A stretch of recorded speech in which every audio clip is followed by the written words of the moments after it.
I've always, from the beginning, always been way more interested in sounds than I have. I mean, I love melodies, and me and Danny play guitars together, and we can make beautiful melodies, and I love doing that.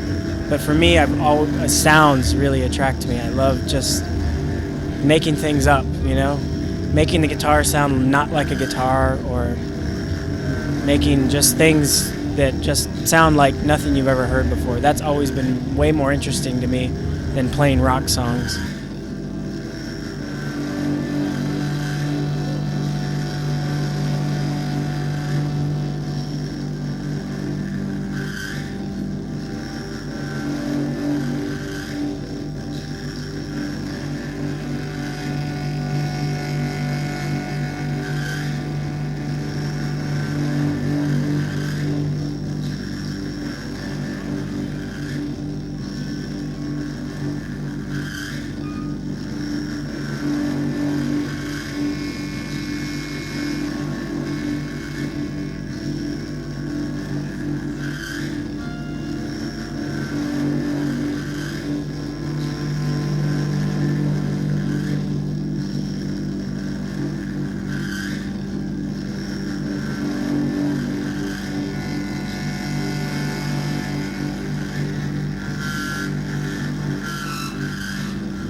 Well, I guess to begin with, we've always worked with some elements of improvised music, but it wasn't really until we started working with Jim, and we made some just changes in the way that we approach the process of making music, which really came to be when we worked on the record We Move Through Weather.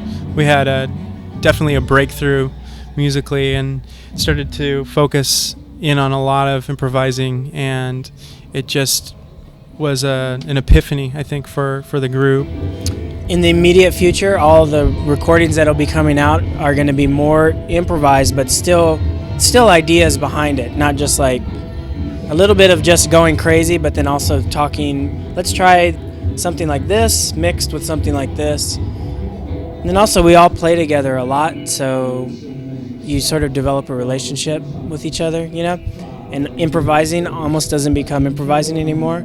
It just becomes this thing of like a relationship, like it so well in a way that it's not totally improvised, but it's not like you made it up or you wrote a song. It's somewhere in between. you can't really describe it.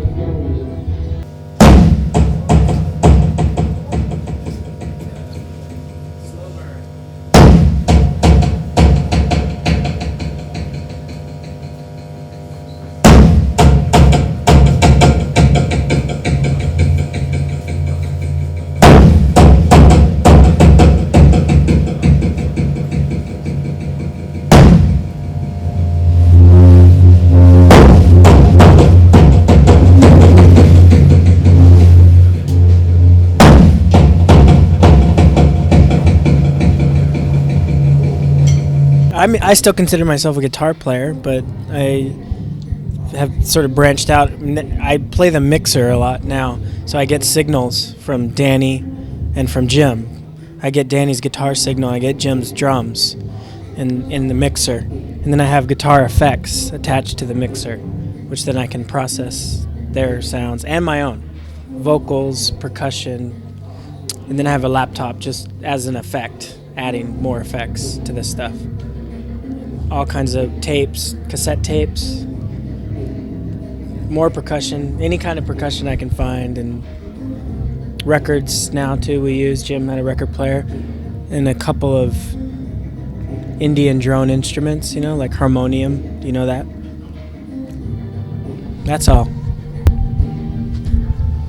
Well, also with We Move Through Weather, in addition to us feeling out how to improvise together, we also kind of broke onto this whole idea of different layers of things. Like earlier we were talking about different types of fidelity and mishmashing them.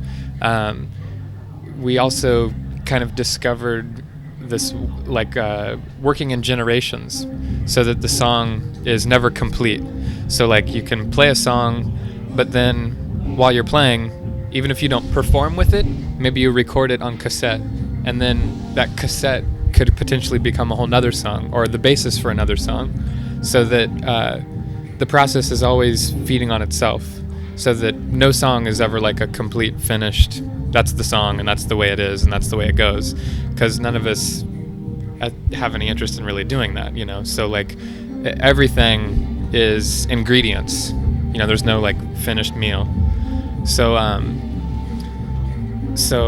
I guess our part of our equipment setup, our equipment setup now has completely evolved out of that, because when we were doing We Move Through Weather, we had a similar setup, but it was a little different because we had just started using a laptop in addition to the full band, and using the laptop as you would an effects pedal, but for the whole band. So we were basically all sending our signals to the laptop, and then that could, you could select which things you wanted to put an effect on and put any number of effects on it. And, a lot of the drum sounds on We Move Through Weather come out of that, like an interaction between me playing with delays and stuff on my drums, and then Jeff, interacting with that with delays on the laptop.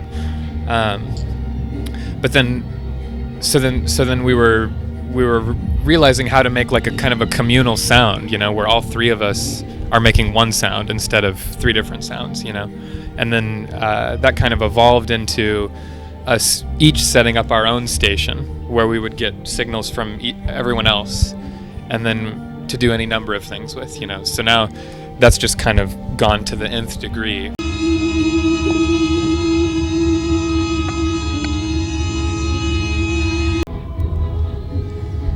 This is Paul. He does films.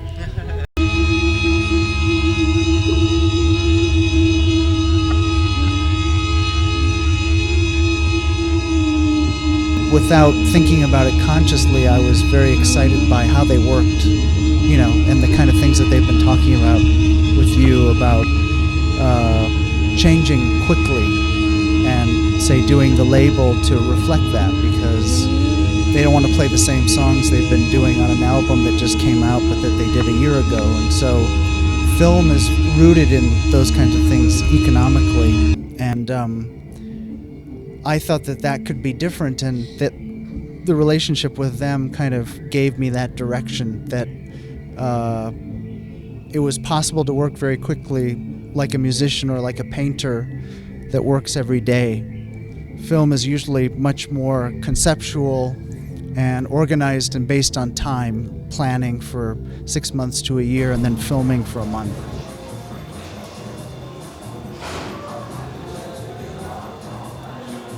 Meeting them and knowing them that they were making music the way I wanted to make films. And so it became almost as if, to me, as a filmmaker, they were filmmakers.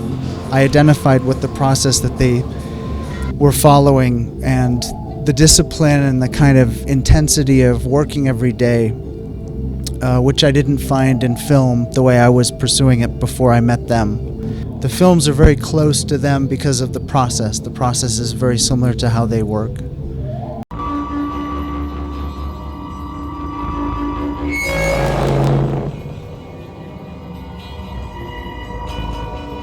And then in terms of execution, it's much more open and just allowing and accepting whatever happens in the films to mingle organically with what's happening with them on stage or in their recordings. Just letting go and accepting kind of in an improvisational spirit.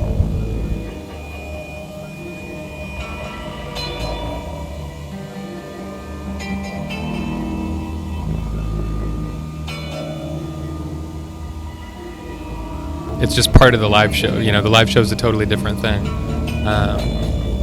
and it wouldn't be the same thing if he didn't show the films. You know, it's meshed.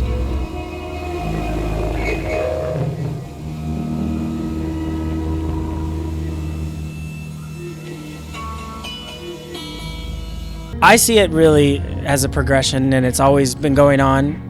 And I still think we're really melodic. I still think we're as melodic as we are on Bone to Satellite. It's just that it's in a different form. But the melodies are all still there, and the rhythm is all still there. Harmonies, all these things still happen. They're just taking on a different shape, sort of. It's not as literal. Oh yeah, Jeff's got a fun bag. When we were in, what was the city that we were in? Peru, Massa. No, it was before that. One show that we were in recently, in Italy, Bricks outside. I found those terracotta bricks outside, like red, little thin ones, and just put them in a big bag, and just would put the microphone in there, and I used it for 2 or 3 shows, but I keep forgetting it in the van, so I haven't used it in the last week. But so yeah, definitely anything that you can collect for making good sounds. He can hear the film projector. Sometimes the film projector sound will be heard in some of the live recordings. If we get real quiet. And he's, usually that would be categorically the worst thing, to hear. That's the. But he's like, oh my gosh, the film projector. It sounds great. Oh my God, the film projector. Yeah, anything we can get our hands on, I think we're all really open. There's so much potential for textures and new textures, and what the ability to share our sounds. If I get bored with my guitar, which keyboard and guitar is what I primarily consider myself to play. If in a live show or in a recording I feel uninspired by those instruments or feel like putting them down, I can just use my mixer and take from Jeff or take from Jim or take from both of them, or pick up something in the middle of the room and just go for it, which is why improvising is so exciting, is because it just dissolves any kind of role really in what we're doing. There's no